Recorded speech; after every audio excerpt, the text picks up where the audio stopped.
आप लिख के तो आओगे 4 पन्ने, लेकिन उसमें आपको मार्क्स कुछ भी नहीं मिलने वाले, क्योंकि आपने वो नहीं लिखा जो आपसे पूछा गया था। अब इस क्वेश्चन को इस बच्चे ने किस तरीके से रिप्रेजेंट किया है वो देखो। तुम में से बहुत सारे बच्चों के साथ भी यही चीज होती होगी कि जब हम आंसर लिखते हैं तो हम सोचते कुछ हैं, और जब हम लिखते हैं तो वो उसमें हम 2-4 वर्ड खा जाते हैं। जितनी इंपॉर्टेंट प्रिपरेशन है उतनी ही इंपॉर्टेंट क्या है, प्रेजेंटेशन भी है। तो पढ़ के तो मैं भी वही गया था, पढ़ के तो मैं भी एनसीईआरटी गया था, पढ़ के तो उन्होंने भी उसी टीचर से पढ़ा था जिससे मैंने पढ़ा था, ठीक है। तो भाई उसने ऐसा क्या कर दिया। हेलो माय डियर स्टूडेंट्स, कैसे हैं आप सभी। This is Ayushi Chaure and welcome to next topper, जहां आज मैं लेकर आई हूं हमारे क्लास 12th बोर्ड में पढ़ने वाले बच्चों के लिए कि किस तरीके से आपको आंसर राइटिंग करनी है, ठीक है। और आज हम बात करेंगे ऐसी कुछ 5 टिप्स के बारे में जो आपके आंसर को टॉपर के आंसर की तरह बनाने वाला है, ठीक है। तो क्या आप भी जानना चाहते हैं उन टिप्स के बारे में जो आपके आंसर को टॉपर बनाने वाला है। अब कभी कभी तुम लोग सोचते होगे कि भाई ये टॉपर ऐसा क्या करता है कि ये एग्जामिनर इसको पूरे 90, 98, 99, 100 नंबर दे देते हैं, ठीक है। तो पढ़ के तो मैं भी वही गया था, पढ़ के तो मैं भी एनसीईआरटी गया था, पढ़ के तो उन्होंने भी उसी टीचर से पढ़ा था जिससे मैंने पढ़ा था, ठीक है। तो भाई उसने ऐसा क्या कर दिया कि भाई उसको क्या मिल गया, है ना, उसको पूरे मार्क्स मिल गए। तो डिफरेंस कुछ नहीं होता है, पढ़ के आप सेम ही कंटेंट चाहते हो, बस जो डिफरेंस आता है वो कहाँ आएगा, वो प्रेजेंटेशन में आता है, ठीक है। तो आज मैं आपको वही प्रेजेंटेशन करने का तरीका बताने वाली हूँ, वही ऐसी टिप्स के बारे में बता रही हूँ जो आपके बोर्ड एग्जामिनेशन में, स्पेशली हिस्ट्री के एग्जाम में बहुत काम में आने वाली है, ठीक है। तो चलो देखते हैं। सबसे पहले तो क्या करना है भाई, क्वेश्चन पेपर आता है, तुम्हें गाइडलाइन में लिखा होता है कि रीड करना है। अब रीड करना है तो रीड में करना क्या है, जब आप क्वेश्चन पेपर को रीड करना शुरू करोगे तो जो आपके सब्जेक्टिव क्वेश्चंस हैं उन सब्जेक्टिव क्वेश्चंस को आपको पढ़ना है, और पढ़ के उसमें उन कीवर्ड्स को अंडरलाइन करना है जिससे आपको ये समझना है कि इसमें पूछा क्या गया है ना। फॉर एग्जाम्पल कोई क्वेश्चन अगर हम लोग ले लेते हैं कि explain the nature and objectives of the European societies in Mughal India, है ना, या फिर इन मॉडर्न इंडिया, तो उसमें आपसे क्या पूछा गया है, उसमें आपसे पूछा गया है यूरोपियन सोसाइटी। तो पहला वर्ड क्या हो गया, यूरोपियन सोसाइटी।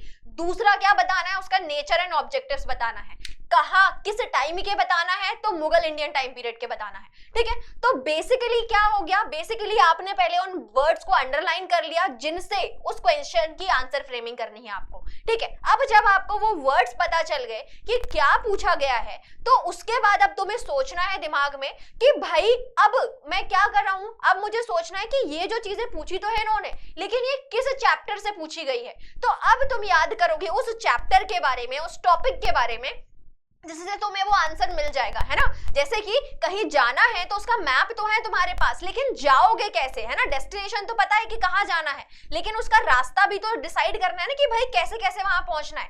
तो अब दिमाग में ये सोचो कि भाई मैं उस चैप्टर तक, उस आंसर तक कैसे पहुंचूं। तो इसके लिए जरूरी है, इसके लिए जो तुम्हारा क्वेश्चन होता है उसमें तुम्हें कुछ ना कुछ टाइम पीरियड मेंशन होगा, है ना। जैसे कि फॉर एग्जांपल कोई क्वेश्चन है तो उसमें उन्होंने 6th सेंचुरी मेंशन कर दिया, तो 6th सेंचुरी के बारे में तुमने कब पढ़ा था, 6th सेंचुरी बीसी के बारे में, जब तुमने बुद्धा के बारे में जाना था, बुद्धिज्म के बारे में पढ़ा था, जैनिज्म के बारे में पढ़ा था, है ना। देन अगर तुमसे क्या पूछा, अगर तुमसे हड़प्पन सिविलाइजेशन के बारे में पूछा तो तुम उधर 3000 बीसी के आसपास पहुंच गए। अगर तुमसे उसमें पेपर में 16th सेंचुरी लिख दिया तो तुम कौन से चैप्टर में पहुंच गए, तो मुगल इंडिया में पहुंच गए, ठीक है। तो वो जो वर्ड होता है, वो जो टाइमलाइन का वर्ड होता है, उससे तुम उस टॉपिक तक जाओगे। और टॉपिक में भी क्या जो चीज पूछी है ना, मतलब ऐसा हमें बहुत जरूरी है हम करें आंसर में, नहीं तो होता क्या है कि हमसे पूछी कोई और चीज जाती है, हम बता कोई और चीज देते हैं, हमने उसको गलत तरीके से इंटरप्रेट कर दिया और 2-4 कहानी जोड़ जाड़ के लिख दी उसमें, ठीक है। तो उस चीज से क्या होगा कि आप लिख के तो आओगे 4 पन्ने, लेकिन उसमें आपको मार्क्स कुछ भी नहीं मिलने वाले, क्योंकि आपने वो नहीं लिखा जो आपसे पूछा गया था, ठीक है। तो ये चीज में यहाँ आपका एक मेजर डिफरेंस बनाएगा, ठीक है। अब उसके बाद दूसरी जो चीज होगी कि अब सोच लिया कि भाई पता भी चल गया कि कहाँ पहुंचने वाला है, किस टॉपिक के बारे में लिखना है। अब उसको एज इट इज उतार नहीं देना है जो सोच रहे हो। पहले 2 सेकंड का पॉज लो और उस आंसर की स्ट्रक्चरिंग करो, है ना। उसकी स्ट्रक्चरिंग करना है तुम्हें कि भाई ये जो पूछा गया है इसको मैं कैसे बेटर तरीके से प्रेजेंट कर सकता हूँ, क्या क्या मुझे इसमें पॉइंट लिखने हैं, है ना, क्या क्या चीजें मैंने इसमें पढ़ी हुई थी। तो जैसे फॉर एग्जाम्पल अगर तुमसे किस चीज के बारे में पूछा गया, अगर तुमसे पूछा गया फॉर एग्जाम्पल मुगल्स के रेवेन्यू सिस्टम के बारे में, तो रेवेन्यू सिस्टम को अगर तुम बताओगे, है ना, या फॉर एग्जाम्पल एक और दूसरा टॉपिक ले लेते हैं, रिवोल्ट ऑफ 1857। तो अगर तुमको कॉजेज ऑफ रिवोल्ट ऑफ 1857 के बारे में पूछा तो तुमको उसकी स्ट्रक्चरिंग कैसे करनी है, इस तरीके से एक छोटा सा क्या बना लो, एक ग्राफिकल रिप्रेजेंटेशन बना लो, पहले उसके क्या बना दिए, सोशल कॉज बना दिए, पहले उसके पॉलिटिकल, फिर पॉलिटिकल कॉज बना दिए, फिर उसके मिलिट्री कॉज के बारे में बता दिया, फिर उसका इमीडिएट कॉज बता दिया, है ना। तो इसी तरीके से पहले क्या करो, जब आप दो तो उस आंसर के बारे में ना पहले एक छोटा सा ट्रेलर दे दो, है ना, कि भाई ये चीजें हैं जो मैं इस आंसर में डिस्क्राइब करने वाला हूं, और फिर बाद में उस चीज को एक्सप्लेन कर दो। तो होगा क्या कि वो जो एग्जामिनर है वो उस छोटे से ग्राफिकल रिप्रेजेंटेशन को देख के ये चीज समझ जाएगा कि भाई इस बच्चे को चीजें आती हैं, इसके कंसेप्ट बहुत क्लियर है ना। तो वहीं पे कहीं ना कहीं उसका जो आपके बारे में जो एक सोचने का तरीका है, क्योंकि वो पर्सनली तो हमें जानता नहीं है ना, तो वहीं से वो समझ जाएगा कि भाई ये जो बच्चा है ना इसको बहुत अच्छे से पता है कि वो इस कम टाइम पीरियड में किस तरीके से किस चीज को कैसे रिप्रेजेंट करना है, इसको वो आइडिया है, ठीक है। तो आपको वहां पे पहले स्ट्रक्चर करना है उनके पॉइंट्स को, उनके स्ट्रक्चर, उसके जो भी रिप्रेजेंटेशन है, आप किस तरीके से किस पॉइंट को डिफाइन करने वाले हो, वो सारी चीजें, ठीक है। अब उसके बाद नेक्स्ट काम क्या करना है हमें, तो नेक्स्ट काम जो हम करेंगे यहाँ पे, ठीक है, अब उसके बाद हमें क्या करना है, उसके बाद अब तुम्हें सोचना है कि अब मैं लिखूं कैसे। अब अपनी पेन वाली तलवार पकड़ लो और लिखने के लिए तैयार हो जाओ। तो लिखने के लिए भी जब तुम लिखोगे तो उसकी राइटिंग स्टाइल में तुम्हें 3 काम करने हैं, उसको 3 पार्ट में डिवाइड कर लो। सबसे पहले होगा उसका इंट्रोडक्शन, फिर होगी उसकी बॉडी, और फिर होगा उसका कंक्लूजन। सबसे पहले जो टॉपिक पूछा गया है उसका ब्रीफ सा एक इंट्रोडक्शन तुम्हें देना पड़ेगा, ठीक है, कि उसके बारे में 2-3 लाइनों में कुछ भी आप इंट्रोड्यूस करवा दो एग्जामिनर को उस टॉपिक के बारे में। उसके बाद जो चीज पूछी गई है उसके ऊपर फोकस करो, तो उसको रीजन के फॉर्म में बताओ, और फिर लास्ट में उस चीज का क्या लिख दो, लास्ट में उसका कंक्लूजन लिख दो, ठीक है। तो कंक्लूजन में क्या बताना है, कंक्लूजन लिखना बहुत बच्चे ये समझते हैं कि बहुत डिफिकल्ट होता है, डिफिकल्ट कुछ नहीं होता बेटा, है ना। क्या करना है, बस कंक्लूजन में आपने जो ऊपर चीजें लिखी हुई हैं उसको ही हेंस प्रूफ करना है, उसी को यही बताना है कि भाई जो मैं ऊपर लिख के आया हूं, अभी जो भी तुमने पढ़ा है वो नीचे मैं उसकी पुष्टि कर रहा हूं, मैं उसको सही साबित कर रहा हूं, ठीक है। तो वहां पे जो पहले लिखा है उसी को ही तुम्हें क्या बताना है, उसी को ही कंक्लूड करना है, उसी को ही सही बताना है हमें, ठीक है। उसके बाद अब लास्ट में जब आंसर लिख लिया तो आंसर लिख के फटाक से दूसरे क्वेश्चन पे जंप नहीं करना है, 2 सेकंड का फिर पॉज लो, है ना बेटा। देखो टाइम बहुत लिमिटेड है हम जानते हैं, लेकिन उस टाइम को जितना फ्रूटफुली आप यूज कर सकते हो ना, तब ही क्या होगा, उस चीज का रिजल्ट हमें देखने को मिलेगा। तो अब जब आंसर लिख लिया है तो आंसर लिखने के बाद अब क्या करोगे, पहले तो जो भी इंपॉर्टेंट वर्ड्स थे उनको हाईलाइट करना, उसको अंडरलाइन करना, है ना। अंडरलाइन कर दिया उसको, जो भी इंपॉर्टेंट वर्ड्स थे, जैसे कि जो भी अगर रेवेन्यू सिस्टम के बारे में पूछा या फॉर एग्जांपल रिवोल्ट ऑफ 1857 के बारे में पूछा तो उसके मिलिट्री कॉज में आपने क्या कर दिया, वो जो कार्ट्रिजेस वाला पॉइंट था उसको अंडरलाइन कर दिया, उसके पॉलिटिकल कॉज में डॉक्ट्राइन ऑफ लैप्स को अंडरलाइन कर दिया, सब्सिडरी अलायंस को अंडरलाइन कर दिया, है ना। तो जो भी इंपॉर्टेंट पॉइंट है उसको हाईलाइट कर दो कि वो जो एग्जामिनर है उसका डायरेक्ट अटेंशन उस चीज के ऊपर पड़ जाए, है ना, उसको ज्यादा ढूंढने की मशक्कत ना करनी पड़े तुम्हारे आंसर में। पता चले तुम 4 पन्ने का आंसर खींच के आ गए हो उसके सामने और वो ढूंढ ही रहा है कि भाई इसने लिखा है या नहीं लिखा है, तो उसका इतना टाइम वेस्ट नहीं करना है ना। वो जो भी एग्जामिनर है उनके लिए क्या करना है, उनके लिए बिल्कुल पकी पकाई खिचड़ी देना है कि वो फटाफट देखें उस चीज को और तुम्हें नंबर दे, है ना। तो ये काम करना है। उसके बाद सेकंड जो लास्ट काम है वो क्या करोगे, अंडरलाइन करने के बाद उस आंसर को वापस से एक बार रीड करो। और रीड करने से क्या होता है ना बेटा, देखो होता क्या है, ये मैं एक बहुत अच्छी चीज बताती हूँ कि मेरे साथ भी होता था, एंड आई होप तुम में से बहुत सारे बच्चों के साथ भी यही चीज होती होगी कि जब हम आंसर लिखते हैं तो हम सोचते कुछ हैं और जब हम लिखते हैं तो वो उसमें हम 2-4 वर्ड खा जाते हैं, है ना। तो जब ऐसी चीज होगी तो जब उसको हम कैसे ठीक कर सकते हैं, हम उसको पढ़ के जब आप उसको रीड करोगे आंसर को तो उसमें आपने जहां पे भी जो भी वर्ड छोड़ा है वो आपको पता चल जाएगा और उसको आप एरो करके वहीं पे लिख सकते हो। तो उससे क्या होगा कि वो जो एग्जामिनर है उनके लिए भी वो आंसर लिंक में आ जाएगी। अगर सोचो अगर तुमने नहीं पढ़ा और उसको एज इट इज दे दिया तो वो वर्ड छूट गए, वो स्किप हो गए, और उस केस में जो एग्जामिनर है उनके सामने वो वर्ड नहीं आ पाएंगे और उसमें जब वो पढ़ेंगे तो लिंक नहीं बैठ पाएगी, ठीक है। तो वो इनकम्प्लीट आंसर दिखेगा उस केस में, ठीक है। तो क्या करना है, बस एक छोटा सा काम कि 2 सेकंड रुक के उसकी फटाफट रीडिंग ले लेनी है और अगर कोई वर्ड छूट गया है तो उसको क्या कर सकते हो, आप ऐड कर सकते हो, ठीक है। अब ये जो सारे पॉइंट पढ़े हैं अपन ने, इसको देखते हैं कि क्या ये सच में टॉपर्स भी इन चीजों को करते हैं। तो ये देखो मैं लेके आई हूं तुम्हारे लिए एक टॉपर की आंसर शीट, है ना। तो चलो देखो आप भी समझते हैं, चलो टॉपर से समझते हैं कि वो कैसे लिखते हैं। तो ये आप देखेंगे हम एक टॉपर की आंसर शीट, ठीक है। ये आंसर है और ये रहा उसका क्वेश्चन कि why did the Santhals rebel against the British rule, है ना, ये क्वेश्चन था। अब इस क्वेश्चन को इस बच्चे ने किस तरीके से रिप्रेजेंट किया है वो देखो। तो इसमें सबसे पहले मैंने आपको क्या बताया था, क्वेश्चन रीड करना है और उसके कीवर्ड्स को पकड़ना है। तो इसमें कीवर्ड्स क्या है, संथाल रिबेल, ठीक है।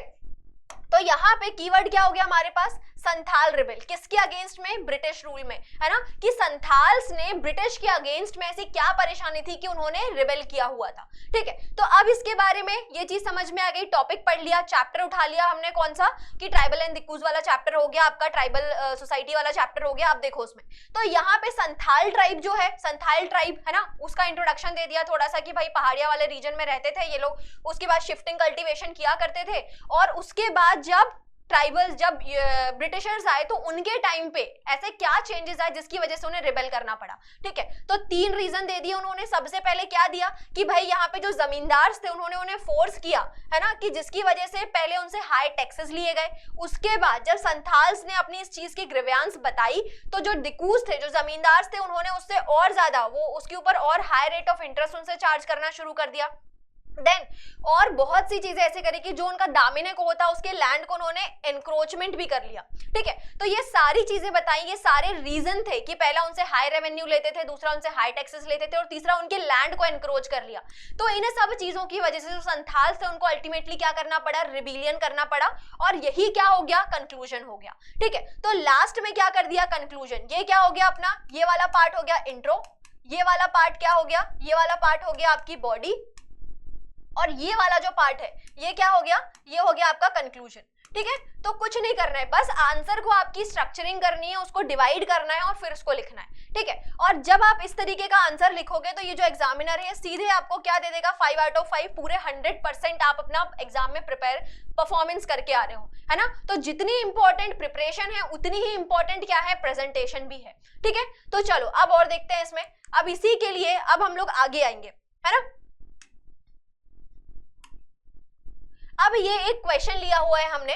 अब इस क्वेश्चन को प्रैक्टिस करके मैं आपको बताती हूँ कि कैसे आप इस आंसर को, ये भी जो 2024 का एग्जाम हुआ था उसमें ये क्वेश्चन आया हुआ था, देखो उसको क्या समझना है। तो सबसे पहले क्वेश्चन क्या है, revenue from the land was the economic mainstay of the Mughal empire, है ना, support the system with the example. तो क्या, देखो समझने में ऐसा लग रहा है कि भाई क्या पूछा हुआ है, कुछ नहीं, बहुत इजी सी पूछी हुई है, इजी चीज पूछी है कि यहाँ पे सबसे पहले क्या पढ़ो, सबसे पहले टाइमलाइन पकड़ो। क्या है, कौन सी टाइमलाइन है, मुगल एम्पायर की, ठीक है। मुगल एम्पायर की ये टाइमलाइन हो गई।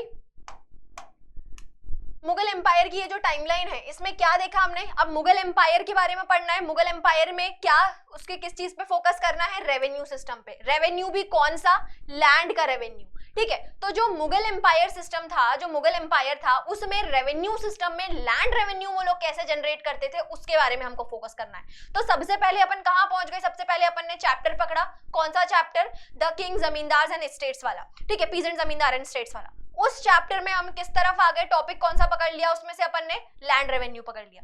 अब उस लैंड रेवेन्यू को ये बताना है कि वो लैंड रेवेन्यू उनका मेजर सोर्स कैसे है, ठीक है। तो क्यों जरूरी है, तो पहले इंट्रोडक्शन में क्या कर दिया, पहले इंट्रोडक्शन में ये कर दिया कि भाई लैंड इंपॉर्टेंट था क्योंकि फ्यूडल सोसाइटी थी, एग्रीकल्चर पे ही पूरा उनका जो सिस्टम था वो बेस था, इसीलिए उनको क्या, किस चीज की जरूरत थी, उसको उन्हें लैंड रेवेन्यू की जरूरत थी। अब उस लैंड रेवेन्यू को कैसे वो लोग प्रोसेस कर रहे हैं, तो इसका क्या कर दो, एक छोटा सा स्ट्रक्चर बना दो। पहले किस चीज के बारे में बता दो, पहले उसके एस्टिमेशन के बारे में बता दो कि उसको एस्टिमेट कैसे करते थे, तो एस्टिमेशन के बारे में बता दिया। फिर दूसरा पॉइंट क्या बता दिया, उसके कलेक्शन के बारे में बता दिया, और फिर उसके फायदे बता दिए, उसका डिस्ट्रीब्यूशन बता दिया, ठीक है। तो इस तरीके से 3 पॉइंट बना दिए। अब पहली चीज क्या हो गई, पहला पॉइंट बता दिया तुमने एस्टिमेशन, तो एस्टिमेशन में तुमने जमा और हासिल को डिस्क्राइब कर दिया, ठीक है।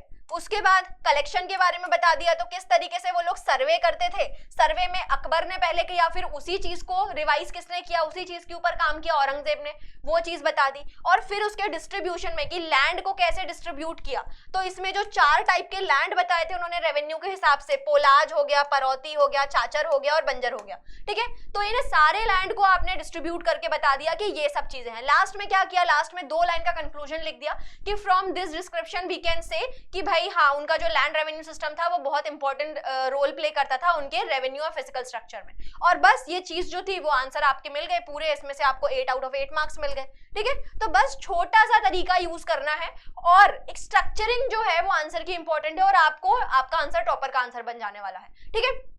और अब मैं क्या देने वाली हूं, अब मैं इसी तरीके से आपको देती हूं एक क्वेश्चन फॉर दी प्रैक्टिस, ठीक है। तो यहाँ पे अब हम क्या करेंगे, एक क्वेश्चन लेते हैं प्रैक्टिस के लिए, और ये जो है ये आपका क्वेश्चन प्रैक्टिस का हो गया जिसको आपको करना है और इसका आंसर आप लिखोगे कमेंट सेक्शन में। कमेंट सेक्शन में आप इसको लिख के बताओ, ये चीज मुझे बताओ कि भाई ये लेक्चर आपको पसंद आया है और ऐसे ही क्या आप और ज्यादा चाहते हैं कि मैं आपको और ज्यादा टिप्स एंड ट्रिक्स बताऊं आंसर राइटिंग को लेके बोर्ड एग्जामिनेशन के लिए, तो आप इसको बताएंगे। This is your homework question, ठीक है। प्लीज प्रैक्टिस दिस क्वेश्चन, ये भी आपका लास्ट ईयर जो क्वेश्चन पेपर था उसमें से आया हुआ था, ठीक। तो यहाँ से आप देखेंगे and I hope you like this lecture. Thank you so much. आपके जो भी रिव्यूज हैं, जो भी प्रॉब्लम्स हैं वो हमें कमेंट सेक्शन में जरूर बताएं। Thank you so much.